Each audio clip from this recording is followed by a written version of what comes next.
Nobody knows what's inside a black hole. And I don't know any volunteers to find out. And even if there were a volunteer, they would go in. They'll find out what's on the other side of a black hole, but none of the rest of us will ever know because they cannot communicate back out. Because nothing comes out of a black hole, all right?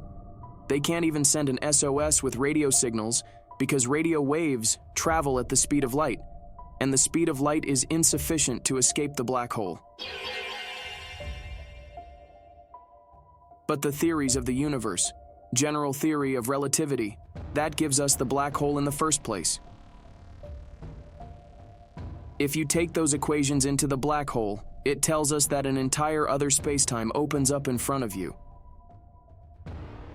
As the future history of the universe is left behind, a whole other universe opens up in front of you. Subscribe so you don't miss the next videos. See you.